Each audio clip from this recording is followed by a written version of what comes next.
I feel like I should introduce somebody. No, thank you so much for having me come back. I have to say, to me, it's like coming home. I grew up, I guess you use this expression south of the border, but I was going to say in South Toronto because I'm from Rochester, New York. There's only a lake between us. And I said this before when I came last time that, as a little boy, we had CBC coming across the lake. And as an adult, I would say we have great ideas coming across the lake. Here, it's very nice for me to come. I'm grateful to be with you again. The thing I must say, though, is it was already a treat to come before I got here. What a crack team. Seriously, it's just ridiculous. This is the most phenomenal getting ready for a conference group ever. Sanjeev and Stacy, phenomenal. Margaret and Stacy, what the heck, so good. Thank you so much. So there's a lot of people to thank. And then I thank you guys for being willing to sort of get into this messy, complex, delicious topic. So we will get into the sciences of learning, longitudinal design, and the frontiers of clinical education. And I'm being quite intentional. It's a room full of educators, right? I have to be quite intentional in education to make sure that I'm provoking us to maybe break out and reach and go somewhere we haven't gone before. So what you're seeing here is all of these great friends. So this was actually a wonderful collaborative effort to make a longitudinal clerkship, or more precisely, they're the ones working right now while I have the pleasure of being with you. And among them, of course, there are phenomenal educators in mental health and psychiatry who I just want to highlight here. I have no financial disclosures or conflicts of interest, but it must be said, I've spent the last 12 years working on longitudinal integrated clerkship in Cambridge. I helped create one. I direct one. It would be unreasonable to think that I don't have a strong cognitive bias from these 12 years of joy, right? So that I disclose. All right, here's our outline. We'll do the case for change, the sciences of learning, principles to a model, the data, and frontiers. So we can go forth. And again, I hope to provoke. In the case for change, there are three things to consider. One is the Flexner report of April of 1910. One is this notion of ethical erosion. And one are these sciences of learning. And we'll just take them in turn. It doesn't take so long. And if you speak this quickly, it doesn't take long at all, right? So Flexner. What happened was, in April of 1910, Abraham Flexner got to see the Canadian and the U.S. medical schools, far more numerous back then, and because of him, there were fewer of them, but certain kind of stipulations led to core Flexnerian ideas. Here's the thing. The devil quoteth Flexner to serve his needs. So I don't want to do that. I want to give you what is, I think, not to be too easily argued, really core Flexner. Here are three. He highly valued the idea of the continuity of the teachers with their students. He highly valued the closeness the students could follow their individual patients, and he highly valued students engaging with patients who represented or who had the diversity of conditions that affected the public health. And in April of 1910, that would have been done in big hospitals. This idea of an ambulatory environment was not the state of affairs back then for learning. In 2010 or 2015, and frankly, probably even in the 1990s, it was no longer true that if to get these things done, you would have chosen a large tertiary hospital to do it. So I come from a school that prizes its large tertiary hospitals and prizes science. I think this probably is not different than here. But I think it's, again, in order to be provocative, let me say, the venues of care now are different. How different are they in the U.S.? Less than 1%. That's less than 1% of all healthcare delivery happens in the large academic health centers. Yet we train the vast majority of students in those health centers, not only seeming strange on its face, but also obviously violating Flexner. So that for us was a case for change. We can get way more into it if you want. I'm just trying to provoke. Ethical erosion is a part of the literature, which in essence is a broad notion of the student's decline in professionalism. It comes from a 1994 paper by Feutner and Christakis. And here's what the paper is basically about. There are pages and pages of upsetting data. So here's one page. If you look at the longest line there, that's the 98% of students who heard derogatory comments about patients. Not swearing or annoying things, but specifically derogatory comments directed at the patients. That's 98% of the students who are these students? 665 students responded to the survey. That's a fair number of students. My surveys don't get half that much, or a third. Actually, they don't get a tenth. Not even a 20th of my surveys. No one responds to my surveys. 665 students from the 5 Eastern Pennsylvania medical schools. Interestingly, those 5 medical schools, if you know them, are incredibly diverse about sort of school types. They're very different kinds of medical schools. And here we have 98% of students having that as their experience. Or how about the shortest bar up there? That's the 32% of students who felt like an accomplice to a crime as a consequence of being on house officer-led teams in these big hospitals in Philadelphia back then. So we can disparage this page or the 5 or 7 other pages in the paper, but what happened was it led to the notion of, quote, ethical erosion, since the paper was called, Do Clinical Clerks Suffer Ethical Erosion? Ethical ends up being not the right word.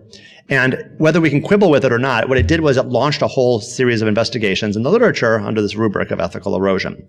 Another salvo was, well, that was just a survey. You can't really, it's not really a validated tool. How do we know if it's even real?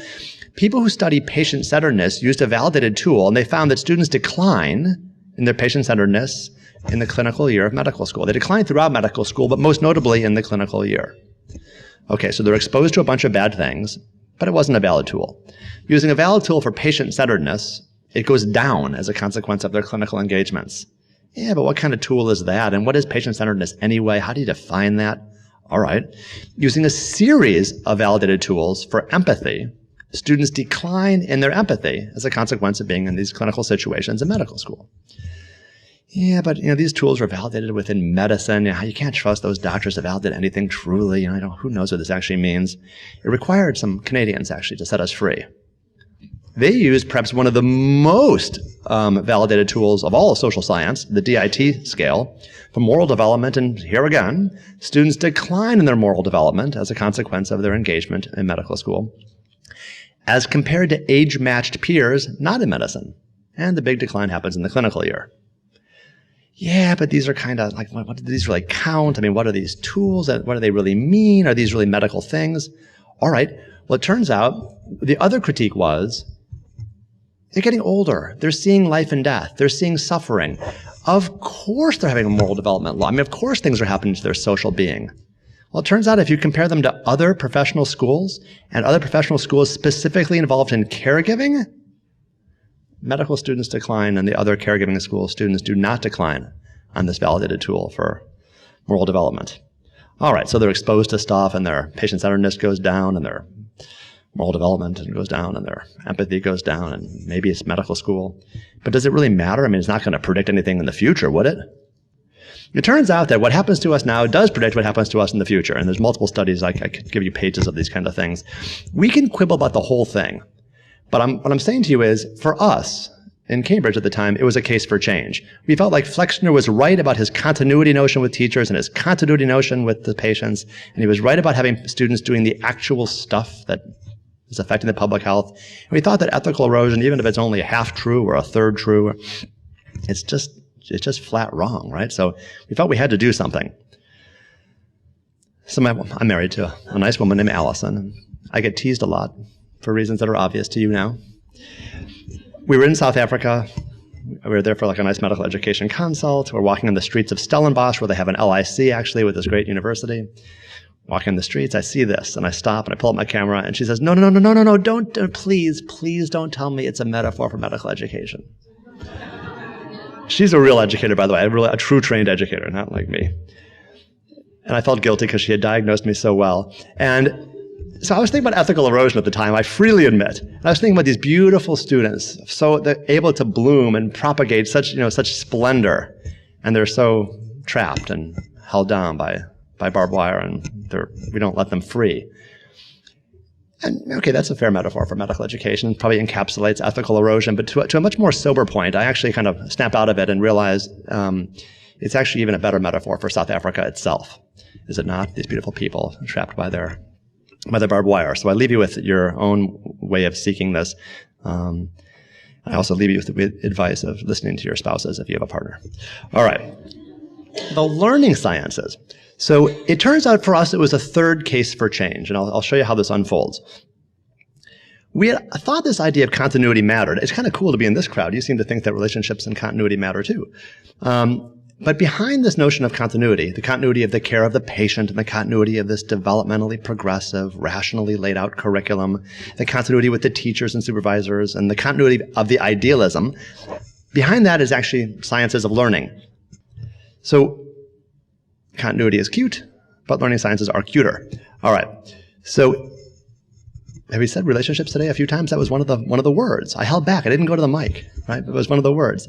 And also this notion of longitudinal and integrated. So I'll get into those for a second, because in a scientific crowd like this, we should do some learning science. All right. Here's a paper from 2010 from Educational Researcher. It's a review of learning sciences, and the papers that are cited within it are quite helpful if you want to get into some dense science or learning stuff. If it's too dense and drives you crazy, you could just read the book Make It Stick by Brown, Rudiger, and McDaniel. Make It Stick is all the rage now south of the border. And I just want to say that there's this idea of learning theory. Learning theories may end up being proved empirically, but there's also learning sciences, things that involved empirical study. So I'm going to go into the latter category for a moment. I realize many of you know this stuff, but just quickly. Longitudinal, we said, the learning sciences say spacing learning. Integrated, we said, the learning sciences say interleaving. So I'm going to use these words in that way. Okay, so longitudinal design creates the opportunity to space out learning. I put this thing mind the gap. I just want to tell you, I grew up in a place that had no subways. And when I moved to Boston, I saw this mind the gap notion for the trains. Now, you guys are sophisticated city people. I was not. I didn't, like, what gap? And did mind mean to be bothered by? I should mind the gap. I didn't get it. But I get it now. I'm safe on trains, and I also understand it here. There are gaps, potentially, between when you study and when you restudy. There are gaps between when you finally study and when you actually have to know this stuff. So for the idea of learning, spacing learning, let's think of these gaps. The first gap between study and restudy is the study gap. The other gap between when you ultimately conclude study and when you have to actually know something is called test delay. Now, you think about it, the test delay in medicine is often the test of life. Like, you learn stuff in med school, you may deploy in residency. You learn stuff in residency, you may deploy after residency. You learn stuff in November, you may have to do it in, actually, heaven forbid, June, right? So there can be substantial test delay. But strangely, with block rotations, there's very little study gapping. So let's see what this all plays out in a very disturbing 3D graph. No panicking, I'll take us through it. All right, we're going to look at the gaps. Okay, that's the 3D graph, it's okay. So what we'll do here is we're going to go up here to the northeast, way up here. All right. This axis you see is the test delay. Remember the test delay? That's the time between your final studying and when the testing actually is required, or when you actually have to know something. This is the study gap between test and retest. And this is test score, or retention, how much you hold on to. And we'll start up here in the northeast. What happens here is, if you have very, very little time, that's test delay, between when you studied something, when you have to know it, like I just finally learned how to draw blood, and thank goodness the first time I have to draw blood is now, right? I just learned thoracentesis, and lo and behold, I have to do a thoracentesis now, right? If your gap is actually really small, your test delay is really small, you don't really need a study gap at all. You just crammed it, you can do it in a moment. 5 minutes later is often when the studies are done, 5 minutes after you learn something. But of course, reality is that you have a little bit of test delay. You have to actually deploy something sometime after you learned it.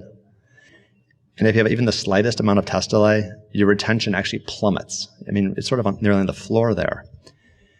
Now, imagine if you had even more test delay out here, right? It's kind of like the debates we've been watching in the U.S. politics. It's like, how much lower can you go, right? So, is this being videotaped? All right. Just for the record, for the videotape, I did not offer any party. I was just suggesting just the debates themselves, right? All right.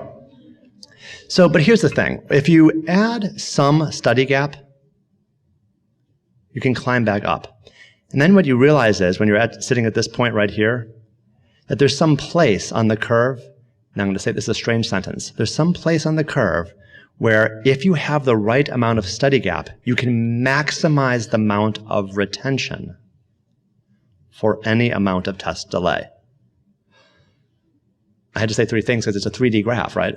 So for any amount of study gap, right, you can make more gap and get more retention up to some point, given how far out later the test may be. What's interesting, though, and I tried to sort of do it here with the yellow arrow, is it's swinging towards the word score. It's actually bending as you go. Now, what does that mean? And if you read the paper, they describe it below. It means that the longer the test delay, the more study gap you need to get that max point on the curve of retention. So the longer out you have to know it, the better it is to keep spacing further out the learn and relearn in order to maximize retention. All right, there's spacing learning, and you're probably spacing out yourselves having heard this. Oops, there we go. So spacing learning, interleaving is the next notion, then we'll leave the science behind for a moment. Integrated design allows what's called interleaving. So we know this idea of blocking by type. Learn one thing, learn one thing, learn one thing, stop. Learn the next thing, the next thing, the next thing, stop. The last thing, the last thing, the last thing, stop. All right? How many of you speak a second language? He asks in Canada, knowing, of course. Yes. How many of you speak a third language? Outstanding 3-language learners. All right, we're going to get back to you in 1 second, you 3-language learner devils. Here we go. Interleaving would say not A, B, B, B, C, C, C, but A, B, C, B, C, A, C, A, B. You're mixing multiple things simultaneously. There are developmental pediatricians in the room, at least one. There are other pediatricians in the room too. They know about this next thing well. So if a child speaks multiple languages simultaneously as a little person, and they keep doing it, those children have speech delay in all 3 of those languages for a while. And if they keep going, they catch up in all 3 of those languages. They end up being, like, I don't know, let's say the English, French, Mandarin speaking person who speaks 3. They can be equal in English, equal in French, equal in Mandarin to someone who speaks only 1 of those or only 2 of those, if they just keep going with all 3 simultaneously, interleaving, multiple things simultaneously. It's way cooler than that. So those of you who know English and or French and or Mandarin also know that Turkish is nothing like those, right? Or Russian.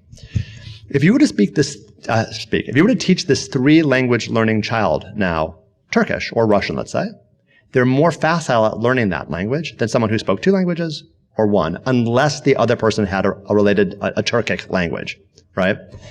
So they're not just equal now in all 3 languages. They also have 3, no less, right? They have 3, but they're also better at language generally. Interleaving has a very powerful effect. Better yet, interleaving boosts the effect of spacing. So if you spacing out is one idea, but you can stuff different things in between and make the spacing effect more powerful by interleaving.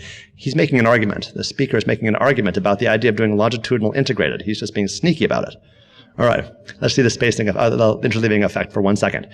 If you learn things in blocks and you're tested 5 minutes later, blocks win. Cramming actually works for 5 minutes later. It turns out after only 1 week, this is but one example, but there are myriad examples of this across many domains of learning. The retention drops down to 20% or worse at 1 week in block learning and massed learning, whereas interleaving sustains, right? So there's something to be said for spacing, interleaving. And you see, we already know this, right? Because we would never do math for 8 weeks and then no more math. And then English for 8 weeks and no more English and no more math. It doesn't sound this way to you, but I actually had English for 12 years, right? I'm teasing my own English. Anybody? That was not even a giggle. All right. The point is, I had it for 12 years. I don't speak real well. You wouldn't do math for 8 weeks and no more math, and English for 8 weeks and no more English and no more math. You wouldn't then do biology for 8 weeks and then no more biology. Imagine you throw in tennis for 8 weeks and then no more tennis ever again. You're not good at tennis a year later, or math, or English, right? We don't do that. We always imagined spacing, interleaving as normal. That's what we did throughout all of our schooling until we went to medical school. So we are familiar with the top. We're unfamiliar with the bottom, even though it's sort of the normal thing to us prior to med school. So let's look at this longitudinal integrated or spaced and interleaved way. But let's look at it in psychiatry. When you have but a field, and it can go along over time, you have lots of opportunities. So for my friend Todd Griswold, who leads the psychiatry component at Cambridge, there's all of these things in the yellow blobs below that you can have students learn in a developmentally progressive way. You can rationalize where certain things should be expected and learned and assessed, right? You have all sorts of experiences that go along a longitudinal trajectory, but the truth of the matter is the core is this notion, this blue line, this longitudinal time with patients and preceptors. So let's break into that for a second. We're familiar with this, right? We're not so familiar with having a cohort where you can do that. And there's a huge difference because this objectifies, or as the anthropologists say, reifies, it objectifies the patients as only their sickest version of themselves. in one particular venue of their whole life, this inpatient thing. So those 2 beds also moved me when I saw the 2 beds. But what occurred to me was, in those beds is not the whole being, it's the sick being. No less, on a particular floor at a particular time with a particular set of specialists. It's a very pale, wan view of a human being. But this, I went the wrong way. That, with the line, into the hospital, out of the hospital, completely healthy, completely not healthy. It's the whole trajectory of someone's real lived life, right? And then you can do it, of course, by making, as Flexner asked us to do, a deliberate cohort that reflects the issues affecting the public health. If you look at those, many of them, like the purple person and the yellow person there, they're never in the hospital. If you want to treat those conditions or be in the real lived life of those conditions as a provider, you aren't doing it in the hospital necessarily. And then you can imagine how this would look in pediatrics or internal medicine. Imagine a student with a whole cohort, not in but one discipline, but in many disciplines. And then imagine this. You can follow patients through all the venues of care, because ultimately that person on top could be me. So let's think about this. If I were well and then got depression, did I just convert from an internal medicine patient into a psych patient? Like, did somebody just, or is it still me? Like, we make these disciplines to, organize funds flows and to have a peer group, the tribes we talk about, or maybe to hold some kind of canon in a separate space than another canon. But there's only the being, the full being, who, it seems to me, didn't turn into a depressed patient or turned into a psych patient. It's just the same person. They now have another affliction to have to deal with. It feels kind of MPA-ish to me, I might say. So I'm very sensitive to the idea that if you can imagine the patient as the organizing principle, you don't objectify them. Maybe you fight off this ethical erosion. And then you also have this cool thing where and I love this metaphor since I've done a lot of work in Australia as well, where you actually can surf. I'm going to define the metaphor. You get your surfboard, you go out on the pier, or maybe you go out in the water, you stand there with your surfboard, and the waves come by you. Right? You're good to go, and the waves come by you. That's not surfing. If you really want to know the wave, right, you paddle out, and you ride the wave to the shore. Are we lost in the metaphor? You're located, and the patients are coming by you. You're the organizing principle. You and your surfboard field. You are the organizing principle. Patients come through you. But if you're out on the water surfing, you are riding along with the patient. The patient's energy allows you to go forth, right? We shall surf. If the shores of Lake Ontario get to be so you can surf on them, bad things are happening to the environment. But the metaphor holds up. All right. If I don't show a graph of the actual grid, nobody believes me. Please, we can get into the graph if you want to. The bottom line is you see multiple disciplines simultaneously. Right? There's a more elegant version out in the hallway on that beautiful poster, I must say. But here's a primitive version of one, longitudinal clerkship. There's space for following your patients longitudinally. There's different clinics at once over the course of a week. There's some didactics, probably not nearly as good as the link didactics. Another excellent poster outside. But just to say that longitudinal design can happen. We should do data, and then we should get into the frontiers. So here's a little run through some data. In our original study, we had students volunteering to be in our program, and many more students applied than there were spots. So we chose the students at random who entered our program from the volunteers, and the other students became the comparison group. And I can tell you more about the comparison groups if you want to, but that's the essence of it. And then we looked at the two groups, and by these 5 attributes and by another, I think, 13, we could find no difference in anything in the two groups. We had to show that we did no harm, right? So we looked at all these sort of classic exams that school people want to make sure are equal. Here are the so-called National Board of Medical Examiners, NBME. National Board of Medical Examiners are boards, subject exams. They're called shelf exams in the US. Now, if I had shown you one bar, Maria, you would have caught me, someone would have caught me for sure. One bar, it would have said tests. Cambridge, CIC is Cambridge, COM is the comparison group, P, less than 0.01. Except for someone would say, no, but you're hiding by smushing all the tests together.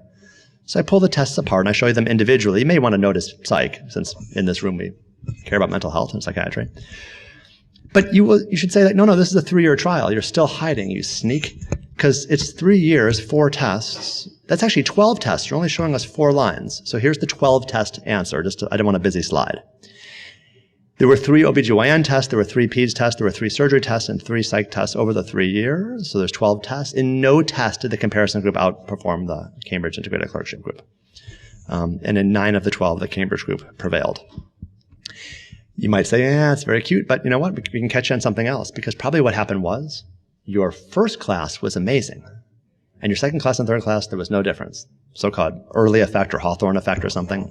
And we can debate whether the Hawthorne effect is real or not real, but let's say this. Is there a Hawthorne effect here? Is there an effect of one early class if the p-values go down over time? So the larger the N got, the more students we had studying over time, the more difference was seen, because each successive class also had the difference. And this is continued. Same here. So there's the boards, the part 1 of the boards we call it. The P was 0.232. The trend is to Cambridge, but it's not significant. But 1 year later, the P was less than 0.05. Now that's cheating, because it's a 3-year trial. You can't show the 4th year of data on a 3-year trial. But the reason to mention it is not to be kind of, again, thinking of the politics. You just throw something out there and all of a sudden it sounds like a truth. I only say it to you for this reason. Not to say it's a significant difference, just to say this. The p-values are going down over time. So it's not that some early class did really, really well and the other classes didn't. So tests, boards. The Harvard has a make or break OSCE exam. You have to sort of get out of Harvard at some point. And everyone does. A little sarcasm there. Everyone does. Like you can never fail anybody in med school. It's not true. But anyway, the shelf exams, the OSCE exam also showed a difference. The p-value also went down over time. All right. How about this? But Cambridge is so friendly. It's so nice. I mean, it's just an easy, huggy place. Well, I don't know. Our students who were in the Yale colored blue, compared to the rest of the Harvard students, our students found it more hectic. The stars are significance. More hectic, more stressful, and equally we're likely to call it frustrating. More hectic, more stressful, equally frustrating, said the Cambridge students, but less boring, more satisfying. We have 5 other satisfyings, each of which is significant on its own right. More humanizing, more rewarding, less marginalizing, more confidence building, more transformational. I don't know what's wrong with them. And who says transformational about their medical school experience? In the clinical year, it's like I survived it is usually the kind of the nomenclature, right? So the hectic and stressful were in service to something that they all highly valued. We're not going to beat you with data over and over, just a couple more. We surveyed them on their, did you feel prepared to do X, Y, and Z, to be self-reflective, to have a knowledge base, to be competent, to deal with problems with no easy answers, to understand the healthcare system. And along all those domains, they felt more able. Now, were they more able? I don't know, but they felt more able, which is good. To be truly caring, to deal with ethical dilemmas, to understand social context, to involve the patient in decision-making, to relate to a diverse patient population. They felt more able, for whatever that's worth. Okay, at the beginning of the program, at the end of the program, we measured using the valid tool for patient-centeredness, known as the PPOS, the Patient Practitioner Orientation Scale. At the beginning of the program, our students and the other students showed no difference. At the end of the program, there was a difference. The p-value was not significant at the beginning, it was significant at the end. And the easy critique of that is, who cares? Because that's just the beginning and the end of the program. So you made these sort of Pollyanna-friendly people who are now so patient-centered at the end of the program, but later, of course, they'll regress back to the mean, and other students will, of course, bounce back, right? So it turned out, that seemed like a challenge, and we're just annoying enough to take on challenges to poke for change. The left-hand side of this thing that you see is the graph I just showed you, right? That one is now the left-hand side, the significant difference. And then we measured it again 4 to 6 years later. Now, the lines aren't straight. I just made them straight so you could sort of follow them. But I mean, who knows if they go up and down. But 4 to 6 years later, our students were still more patient-centered than the comparison group. Why the comparison group continues to fill out our surveys, I do not get it. We impugn them in the literature, right? But you can critique this and you would say, no, wait a minute. You turn out these happy-go-lucky, everything is so good kind of people, right? So we surveyed them 4 to 6 years later, our students and the comparison group, the same comparison group from this original study. And we said, how has it been in your residency and in your attendinghood, because these people are now residents, fellows, and attendings, for support? Like, do you like your learning environment? Do you like your practice environment? Do you feel like you're mentored? Do you have a good role model? You find a whole 9 things.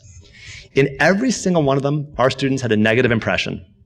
In every single one of them, the comparison group had a negative impression, and there was no difference in any of the 9 domains. So our students were grouchy, their students were grouchy. Our students were patient-centered, Their students were stuck on 4.78. I don't get it. So we kind of laugh when the data revealed the same number. Here's what I think might be something behind all this. At one point in the clerkship, we asked, how often have you been involved in establishing connections with patients, relationships with patients that you would call meaningful? And there was, with a p-value of less than 0.05, our students found their connection to patients meaningful, and the comparison group did not. But more notable than that is over a 3-year period, 100% of our students said very often or often. Like the whole clerkship was based on meaningful relationships.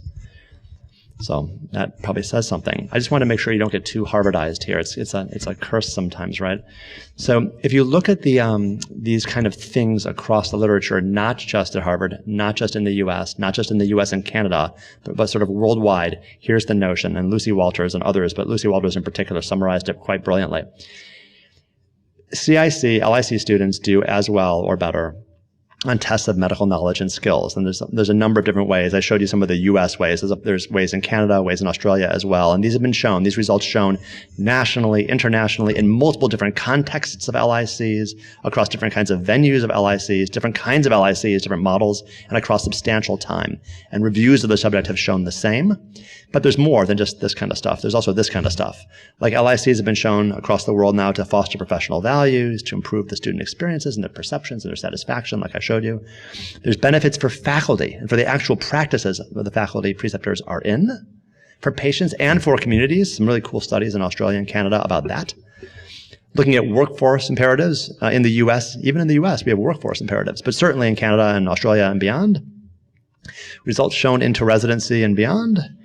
And benefits in psychiatry in particular. So this is where we're going to sort of get to now. Let's look at this just for a moment, and then I'll give you the closing stuff. Griswold and colleagues published a paper looking at psychiatry outcomes specifically. And if you pull out this way of doing things, this is Cambridge for 7 years, the Cambridge Integrated Clerkship for 7 years, and the rest of Harvard's class over those same 7 years. Now, unlike the trial I just showed you a moment ago where we had volunteers to Cambridge, chosen at random, and the volunteers who were not chosen compared. This is just Cambridge to the whole class, so not just the volunteers. But you see the difference? We can pull this apart. Am I saying that Cambridge students outperform the whole class? I can only say that by the 3-year data because it's actually a fair comparison. In this one, though, it might be interesting to know that maybe students who are really good at the psych exam are all choosing Cambridge. But there's something there. And here's the OSCE performance. There's a psychiatry station on the OSCE. Don't tell them. It's a make or break test. You cannot leak that. But there's also a difference there on the psych station. So there may be something about psych. Why do we think there might be differences? What does longitudinal integrated, or spaced and interleaved relationship-based learning, animate for psychiatry and mental health training? These are questions we should think about together today. What about residency education? That was a great question. Interprofessional, co-education. Now, I put the co in there for a reason. I do women's health, and I have a bit of a feminist streak. If you want to get me going, get me on one of those subjects. Here's the thing. Interprofessional education. So if I go to the beautiful art museum here and I stand by and look at art, I have not become an artist or an art historian, right? Proximity is not the same thing as deep knowing and co-practice. Now, when the co-education movement came into the US, I mean, of course, it was absurd. They put like 4 women in medical schools out of 100 people in the class. And see, we're integrated now. Right? This is very, was not fully integrated, clearly not. But now, what I witness, what you've seen, of course, is people co-practicing. It's actually co-education. So I want to make a plea, you don't have to change the rhetoric in the whole nation, but I want to make a plea for the idea of we want intentional co-practice, meaningful co-practice, not side-by-sidedness. Because in fact, side-by-sidedness not only fails to meet the IPE request, it actually does worse. Right? It objectifies the person. I've seen a nurse. I know what nurses are like, as if this is sort of this prototypical nurse thing. Right? It's an object. So no, knowing what a nurse is not it, right? Working effectively with nurses is something entirely different. You train for that differently. So that I'm getting a little bit strident. I'm going to chill out here. It's Canada. All right. I want to pose just a couple ideas for the closing salvo here as we go to the future. Could it be about meaningful and authentic roles for learners? Could that be the thing? Could it be that duty and commitment drive the learning? Or how about that we're trying to actually harness and be deliberate about the hidden curriculum? Not only acknowledging it, but trying to using what we know to be the environment and hopefully help that facilitate the learning. How about educational continuity, or this longitudinal relationship notion? How about deliberately designing for integration, like this co-practice idea, not just juxtaposition? If I might take a small turn just for a second to 9/11. So this is obviously a hard topic, but I just want to say, when I learned about what happened at the memorial in New York, I was quite taken by what the artists did. So have anyone been to the memorial in New York? I've not. So I heard, and if this is wrong, I need to be corrected quickly. I heard that the way the names are laid out is not in alphabetical order. People are laid out apparently in the names around the memorial by who people were with when they died. So it's intentional when those are put together. They live together still in memorial. They aren't just juxtaposed Harris, Hirsh, Horowitz, or whatever, right? Just by the H's, which don't have meaning in the same way. So I want to warn about juxtaposition, and I want to sort of hearken for the idea of real integration, co-practice. Translating evidence-based education to our models. Choosing instructors and venues with educational intent. Maybe students could actually see the diseases affecting the public health in the way that patients actually experience them. And believing that education must progress inexorably, which I know this school so clearly demonstrates. All right, so I want to then get us to the finale this way. Relationship-based notions are not learning science yet so fully as spacing and interleaving. We hold the idea that it's longitudinal, integrated, based in relationships, and longitudinal, integrated have a lot of learning science behind them. Relationships is more of a nascent notion. It's more of a theory still, but there are lots of theorists who quite elegantly considered the meaning of relationships for learning. You think of Dewey as for general education and child education. Rogers, obviously, this brilliant scholar of general education. Bandura and social learning theory, right? Keegan and adult development theory. Our own, your own, right? Levin Wenger with the situated learning and the workplace learning, and Stephen Billett from Australia with workplace learning. There are plenty of good hard thinkers who understand the notions of relationships. And I didn't even mention, by the way, the care ethic of Nell Noddings and some of the feminist moral philosophy. There are lots, but it's still early as far as empirical learning science. So where's this all going? I promised you frontiers to close. Well, there's the structural redesign of education. There's the end of time. Again, a notion which is well described by Canadian authors. We could think of our own Brian Hodges. Now, of course, I don't want to tell Brian Hodges stories. I know he's moved up in the world here, so I will tell you, though, I think I might have embarrassed him with one of my introductions in the past. I won't do it again since he's not here to defend himself. I will say, though, a kinder man to me I do not know. I mean, my goodness, I went on a trip to Taiwan together to help them build the Taiwanese national ASCII. And there I was, this young, big-mouth Yankee just going on and on. He's so patiently listening, I'm sure thinking, he does not know what he's talking about, right? By the end of the trip, which included lots of kind of fun jaunts together, I had a deep regard for a person who had such a command of the literature, but more than that, a person who actually was willing to sit with me where I was in my learning and help me along. So that he has wrote that beautiful tea steeping paper about the end of time. I'll tell you about EPAC regarding the end of time. I'll tell you what it means in a second. I'll tell you about the LOTUS program when it involves interprofessional co-education. So EPAC and LOTUS are forthcoming. I'll define them shortly. As far as structural redesign, that's how med schools have been, right?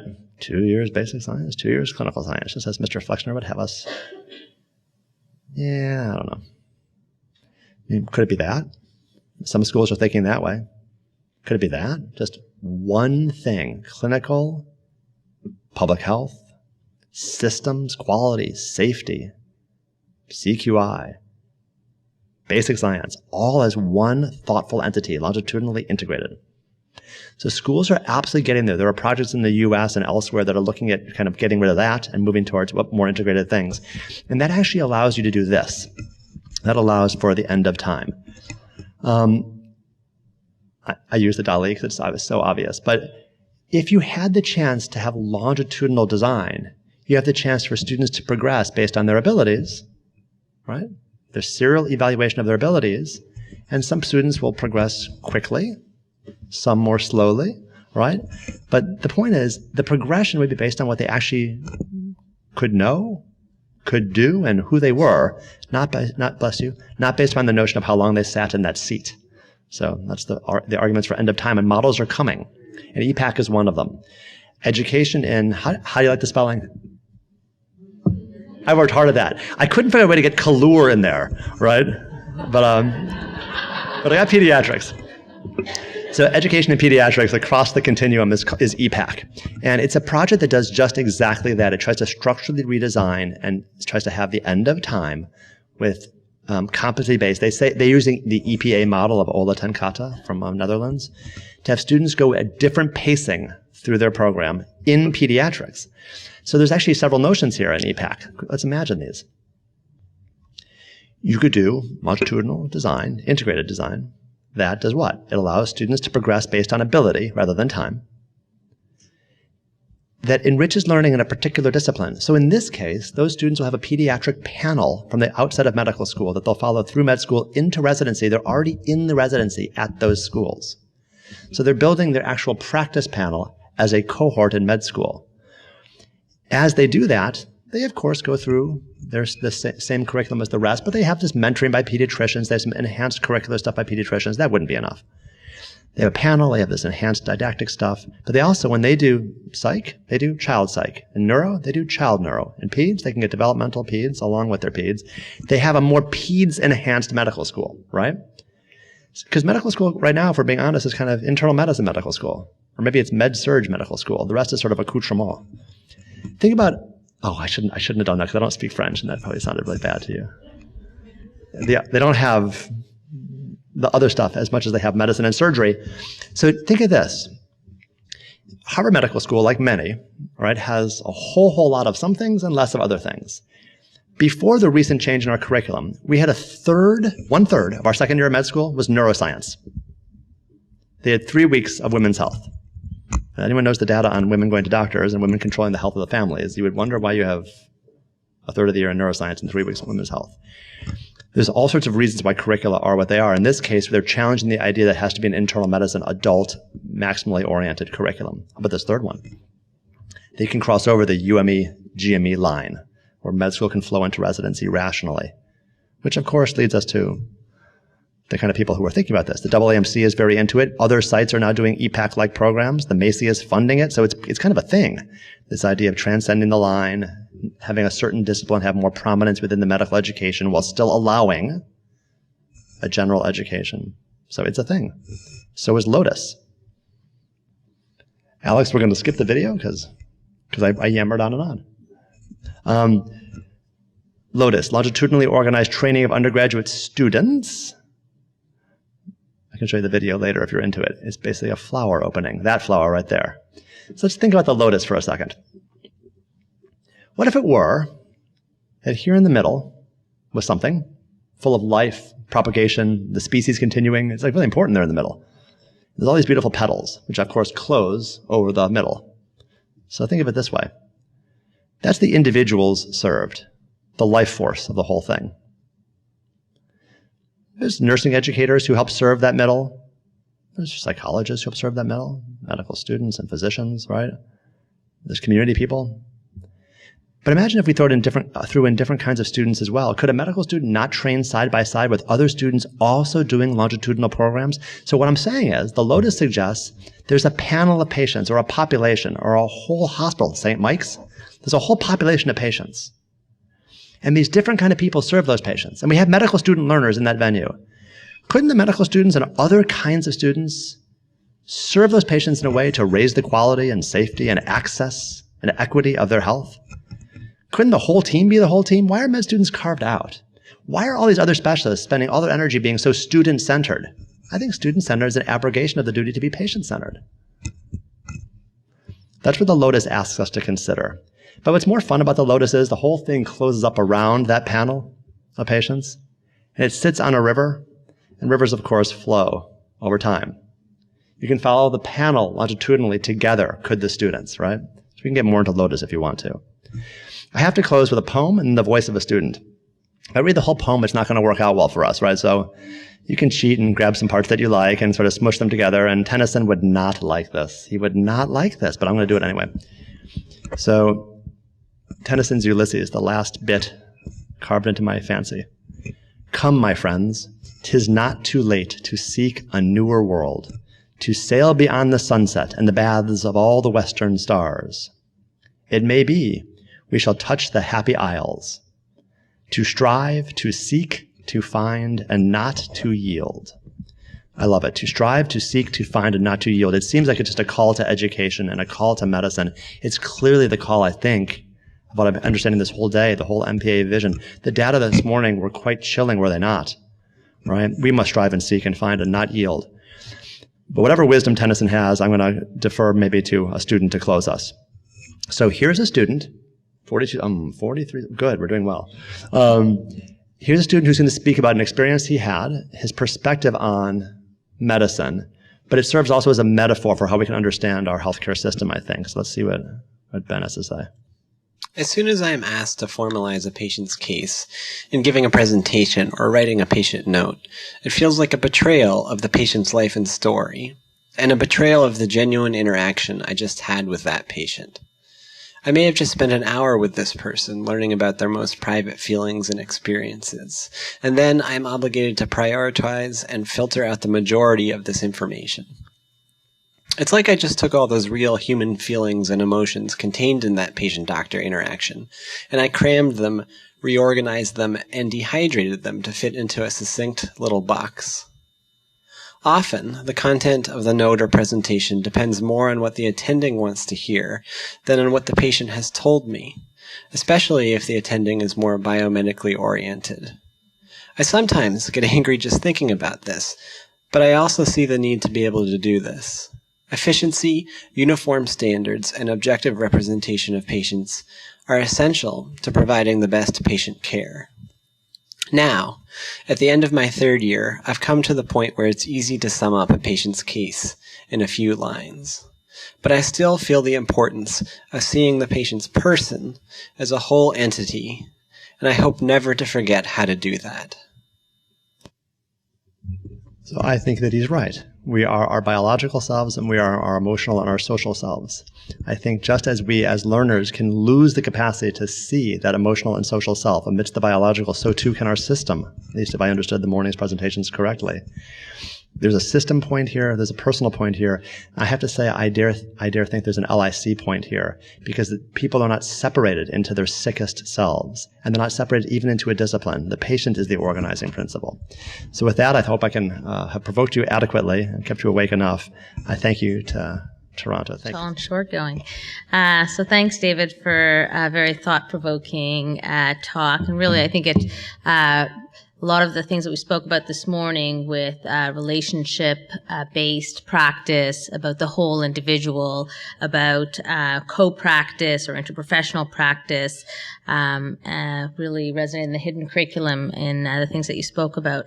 So we have a few moments, a couple minutes for questions. So I'd like to know if anyone has any.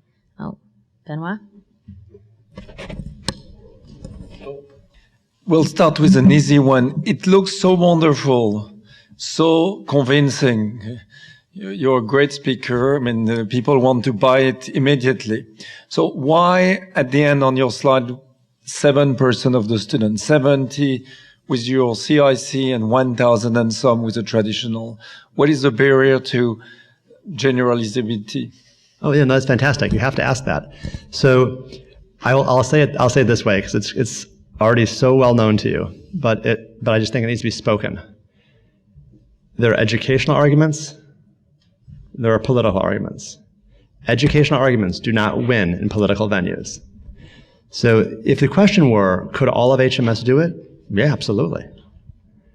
But that's actually an educational answer to a political issue. I don't want to read into, I should do no reading of anything at a venue full of psychiatrists. But if I were to take the risk of reading into the question, it's a fair question for, like, if it was so good, why aren't more people doing it? Or if it looks fine in this setting, why couldn't it be in other settings? Or maybe it's cool with a boutique small number of people, what about in a larger place? So Harvard overwhelmingly has capacity to do it. And there are witnesses in the room who know quite well the kind of political stuff that made that not happen. If you want, I mean, again, Susan's such a wonderful organizational and leadership guru that I feel shy even saying, but the truth is that a large part of it was, the problem was me. So that was, I actually believed that once you had the data, they'd follow the data. But the truth is, once you have the data, they'll acknowledge the data. But once you have the data, they'll find something else. So little Cambridge, not a player, not a relevant thing in the Harvard system, had this program get in the New England Journal, and then a series of publications. We had the Associated Press. It was published in, 11 languages that someone told to me at one point. I was getting sent newspapers. You don't do that in an orthodox place. You little person coming along the scene, who do you think you are? Right? Now, this, what I'm saying to you, is no secret. I've said this at Harvard. I say this anywhere anyone wants to ask. I say it because it's very important. There's the educational, I don't want to say truths, but the educational nature of things, and there's the context in which change occurs. And I want to hold out for the fact that those are quite different. If you want to get into more like how would I model it into 259 students, that's a different question, but I wanted to give you the answer to your question. But it also goes there. If you wanted to scale it up, what worries me is, and we have had those discussions here, the teacher. Okay. So the teacher? No, it's entirely predicated on having also a wonderful group of teachers who can teach the curriculum, can go with the, and when you have a huge medical school like Harvard or Toronto, in this room we have some great teachers and we have some people who teach because they want to teach for promotion and they have their own motivation. Their art is not necessarily completely in it like the people in this room. So, excellent. So an honest question is, does the success of your curriculum is predicated on a wonderful group of teachers, or can you do it with the average teacher you have in the average medical school? No, it's brilliant. So, I mean, there's a complicated problem with having to answer this straight. So I'm going to suggest that all humans are beautiful, and so are all medical schools. Sure. All right, but what I'm trying to say without saying is that we are but one medical school that does it, and some other medical schools which may be equally splendorous but not quite as well known. Am I saying this in a way that's respectful enough? Also do models like this at least as successfully or better than ours. So let me give you an example of this for a second, and I'll get into the teacher thing. In South Dakota, my imagination is it's a phenomenal medical school. It is not understood the way Harvard is understood, but that's just, people understand things for reasons I don't always know. They sent a certain number of students up to one of their LIC sites. They now do the whole school. They do the whole school LIC, but in the olden days, they had one particular site. The students who went up there, it turned out, were lower rated on tests than the rest of the class, but actually made up for the entire gap, which means if you compare the delta between early tests and late tests, those less famous students at the less famous school actually caught up. They had a bigger change from the LIC. That's been actually shown at much more famous schools as well. There are rural schools, there are urban schools, there are schools that do it in tertiary settings, there are schools that do it in primary and community. The diversity of places that have done it and succeeded is large. So I'm feeling okay about sites having the ability, without impugning anyone, except maybe myself, I think different sites can do it successfully. Here's a question though. Back to the political thing. I love these questions. Little Cambridge, where you shouldn't send a patient, you shouldn't send a French poodle, or you shouldn't send a student, for heaven's sakes, now is the place where the only good teachers at Harvard Medical School exist. I mean, it's kind of interesting. It was the place that you shouldn't go to. Please avoid that little hospital. Now it's the only reason our program works because we have all the best teachers. It's interesting. You're not saying that, of course, but it goes under this category of, we were talking at lunch about the Simon and Garfunkel song, The Boxer. A man hears what he wants to hear and disregards the rest. Lie, lie, lie, lie, lie, lie, lie, lie, lie, lie, lie, lie. Right? So, I think your question is fair. I deeply do not believe, because of the diversity of venues, that it has to do with the teachers. Although I think I want to affirm something else in your wise point, which is, it probably isn't though just spacing learning and interleaving. There's clearly more. I mean, this is why you have the whole Wilson Center trying to figure out, thank goodness, what is the stuff is. It's not just spacing and interleaving, that's for sure. there's definitely more to it. Context matters. I have a follow-up question, but I'll let somebody else first. Yeah, thank you for those, though. Aaron? So it kind of relates, and I guess I wanted to flag a piece that you mentioned in your data, which I don't think has really been studied enough, and which I think might actually even tap into kind of your question, Benoit, which is the piece about the faculty experience of being involved with this nature of teaching. And we haven't really looked very much about, because again, the pushback from people not wanting to always teach is, okay, what's in it for me? It's going to take time. I'm not actually that interested in it. But we don't often find opportunities to teach where faculty are benefiting in ways, that might actually be more meaningful for them than current ways we're asking them to teach. So I'm curious about whether people have looked at that, whether you looked at it anymore, and whether we can actually be leveraging that data to engage people to think about teaching in this way. It's definitely much more. Our first study of it, which we didn't publish, but it was ride along data, and we were afraid of salami slicing. We had 72 of the faculty surveyed in the first year of the program, who were direct preceptors and had direct involvement with students. Of the 72, they were asked on a 5-point Likert scale. As a consequence of having a student in your clinic, your professional life has much improved, neutral. It's a little worse. It's a lot worse. And 68 of the 72 said they're on the side of my professional life has improved. 34 for improved, 34 for much improved. There were 2 neutrals and there were 2 negatives. So we were very self-loathing, so we looked at the 4 who said neutral or didn't. And we interviewed them. And the first thing we said was, so do you not want to do the program anymore? No. We got to do it again. I just didn't get it a bit initially. We didn't understand. It seemed so stressful. It was burdensome. I thought I had to teach the entire canon of X discipline to my student. But now I get it better. So there's definitely some effect for people who do it longer. Another thing, there's a huge difference, it seems, and we've done a lot more interviewing in the time since, between having a student in my office and having my student in my office, right? Much like there could be a difference between a patient and my patient. There's something in the continuity, something that's relationally powerful. So I think faculty are also getting some zest out of the notion of that. A third thing would be student as burden versus student as benefit, right? Students are clunky when they first come to your offices. The longer you have them, the more the cognitive load has gone away, the orientation has improved, they are more able to actually serve the office. UCSF is redesigning its entire curriculum around the notion of student as benefit, right? And there's other groups that have done that. So I think those notions help me to know that satisfaction type things seem to come out affirming. Even those who are less satisfied still want to do it. The number of faculty who have left our program is very few. The number who want to get in is very large. And they perceive, certainly over time, the great benefit to them of student in the office. Finally, Lucy Walters herself has studied the question of throughput and cost in the office. So if you have one room, it's different. But if you have 2 rooms, it's been shown the students do not actually slow you down. The students slow you down early, they speed you up late. And on margin over the course of the year, they found no difference at all, either financially or in time. Jay?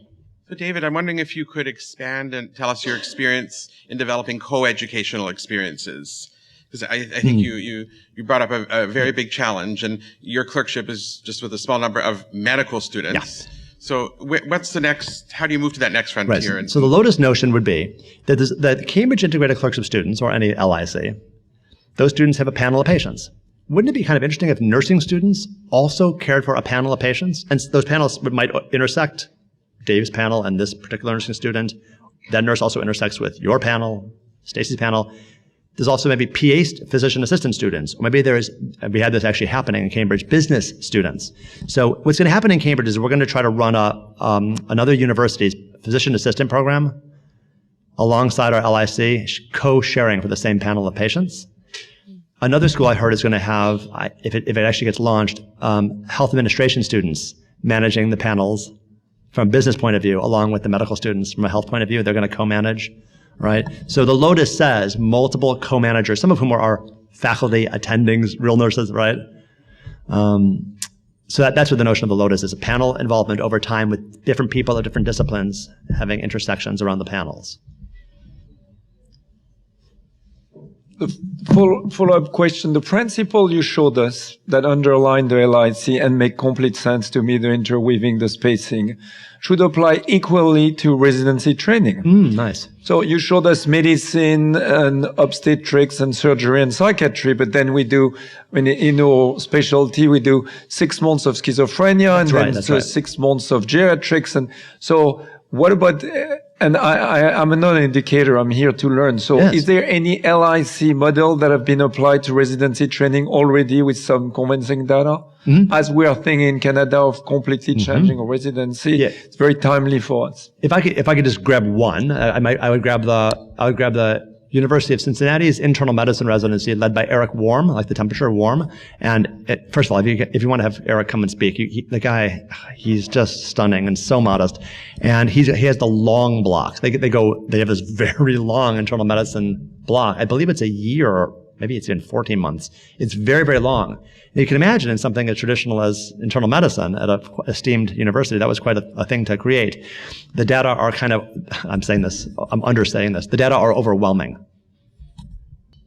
Anything in psychiatry that you know of? No, it's funny. Somebody mentioned to me, because I've been sniffing around since I knew I'd be coming here, somebody mentioned to me that some place is thinking about doing I call it long block. This Cincinnati thing is long block in psychiatry, although I don't know where it is yet. So I was kind of desperate to find it before I arrived, but I don't have it yet. My guess, I love the field, but I humbly submit that I don't, there's so much happening I don't know at all.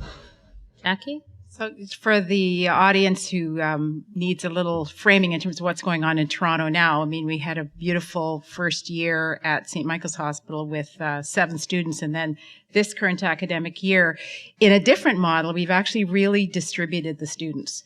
So we now have, 3 students at the Mount Sinai UHN, another 3 students at Toronto East General, 4 students at North York, 4 students at Sunnybrook, and 8 students at St. Michael's. So we've actually, really blown that model from a single site across multiple sites and multiple clinical environments where some of the students are going to get more community experience and others are going to get a really highly tertiary experience. So it's going to be a real experiment for us to see pulling this off. Now, interestingly, I think it's patchy, but we didn't get that much resistance in terms of people sort of signing on as preceptors. Once we got the ball rolling, people were very interested. So I don't know that we're going to face, perhaps it's because we've had great leadership and we've had the message out there that it can work and it's a really good thing. The thing that we're sort of struggling with now is, in terms of expanding beyond 30 to 40 students, is how we can actually afford it. Because it is for the labor that it goes to make up these beautiful individualized schedules for each student. Right now, realistically, we have a person managing the schedule of just 7 students.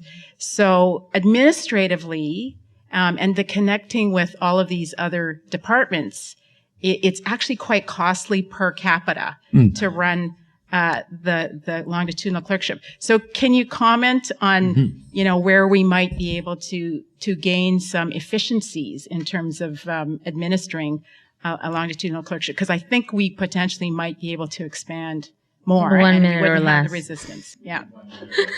Sure, no, that's fine. No, it's great. So I'm happy to obviously ramble on and on more. So here's the 1 minute. The longer it goes, the less administration you need per student. It's much more labor intense for an administrator when you first start one than it is after you've been running one for a while, because there's so many things you just don't know that you become to know and all that. Secondly, these are first generation LICs, and first generation things just aren't as good as second generation things for some of these efficiencies. A second generation LIC is one that has much more freedom for the students and much less of this individual student locked to their preceptor, student locked to that clinic, the patient should be the organizing principle, or perhaps the whole clinic should be the organizing principle, meaning say a population of patients, rather than you must be with Dave on Monday mornings from 9 to noon and with Stacy on Monday afternoons from 1 to 4. Or you can organize by patients. The cohort learning is the learning, not per se all of the side-by-sidedness of being with this attending. Do we have to see them closely? Yes. Should we check in serially? Absolutely. But what if it were that my job was to follow my panel and grow according to a series of things I knew I had to learn and do, and I would seek those things with a series of set times and places, but a lot of other space just to follow my panel across the health system's full capacity. If the check-ins were wise, the freedom could be more wise too, and that would obviously save tremendous cost.